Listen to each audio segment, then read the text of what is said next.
Assalamu alaikum wa rahmatullahi wa barakatuh once again. Bismillah walhamdulillah wa salatu wa salamu ala rasulillahi wa ba'd rabbi shrah li sadri wa yassir li amri wa hlul. Here to, reach that goal that we have around $267,000. Now here's the interesting part that we all need to start off with. Exactly how much we're going to make tonight is already predetermined. But before that predetermination, every single one of us, Allah has given us a choice to be part of that. So we have a choice tonight. Allah subhanahu wa ta'ala in the surah that was mentioned, right? Allah in the verse that he had, مَنْ ذَا الَّذِي يُقْرِضُ اللَّهَ قَرْضًا حَسَنًا. Who is it? It's a question. Like imagine if, for example, if a state or the head of a state was over here. And he's like, who would like to do X, Y, and Z? You'd be like, oh, okay, this is a person of power. He happens to have dominion. He can move things around. He can make things happen. It's Allah subhanahu wa ta'ala who's asking this question.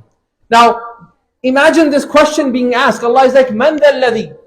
Is Allah subhanahu wa ta'ala in the need? He's like, who is the one? He is not in need of anything. He is the one who has given you and me in the first place. Man dhal ladhi yuqridu Allah? Who is the one who is going to give qard? Sadaqah is not the word that Allah mentioned over here. So what is the guarantee in qard, in a debt, that if I give you, I'm going to get it back. If I give you, I will get the debt back. يُقْرِضُ اللَّهَ قَرْضًا حَسَنًا. Then Allah is like, in most of the debts, go ahead if you want to cross. And in most of the debts in this world, if that debt, جَرَّ مَنْفَعَةً, if that debt has benefits to the one who is given the debt, it's haram, interest.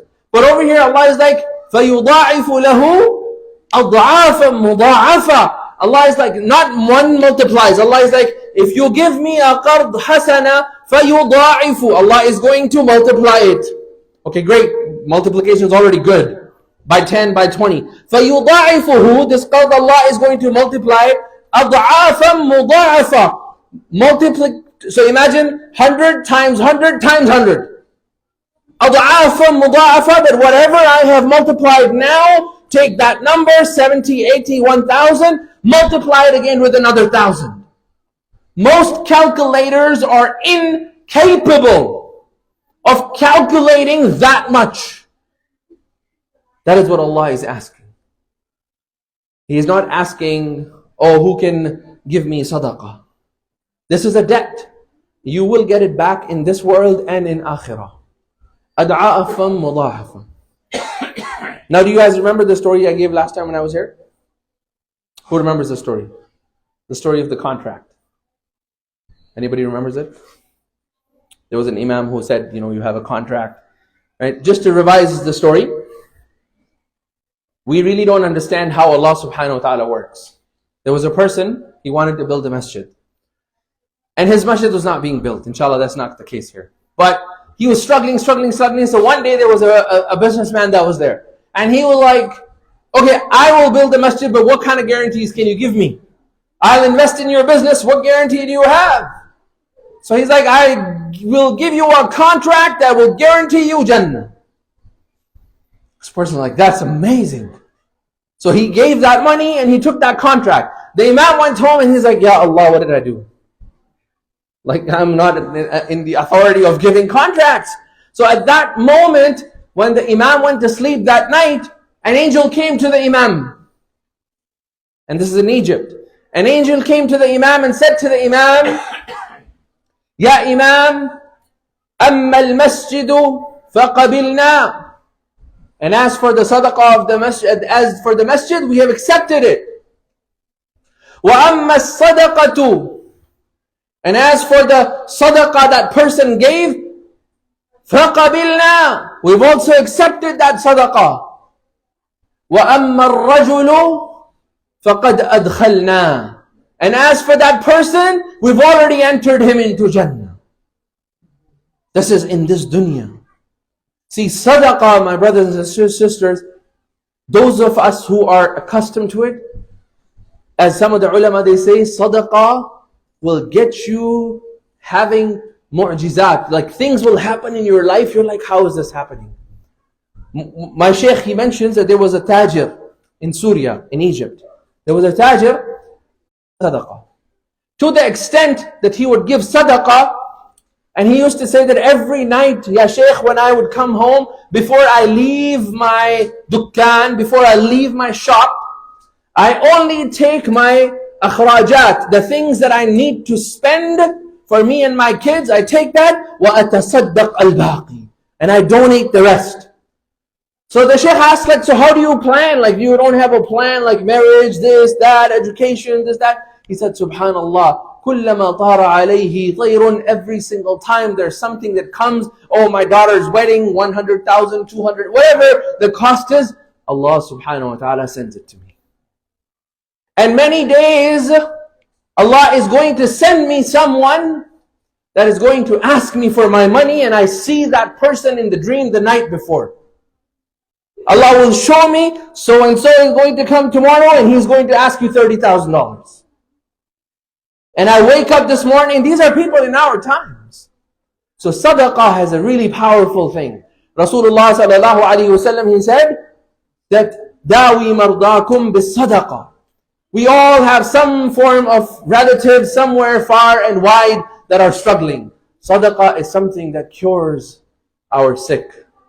Prophet said, instead of the dawa, you give the dawa, but if you want to expedite, then do sadaqah.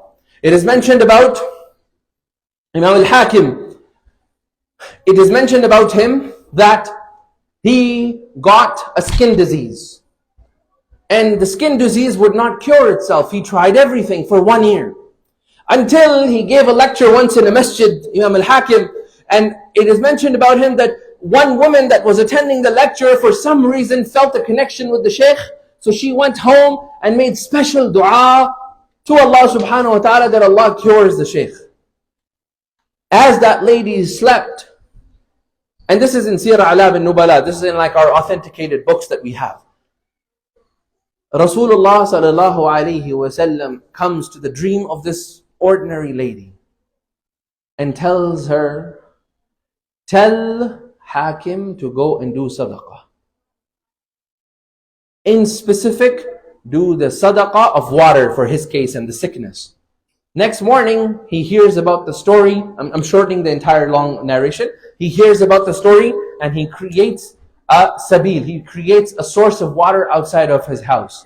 And it is mentioned that Imam Hakim, within 1 month, got cured of that disease.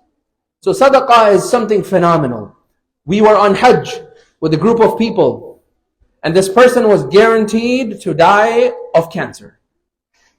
He said, before I leave, let me go and do Hajj.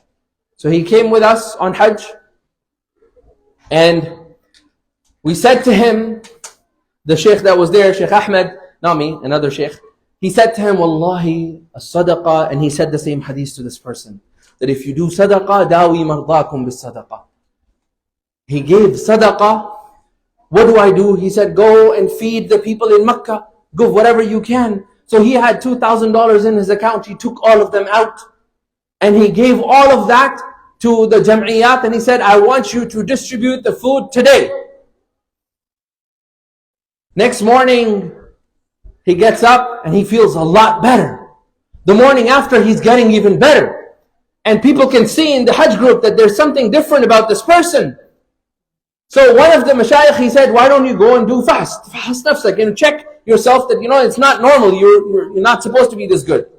Like something else is going on. And when they tested him in the IMC medical clinic, they tested him, they found that he had no cancer. This is the power of sadaqah.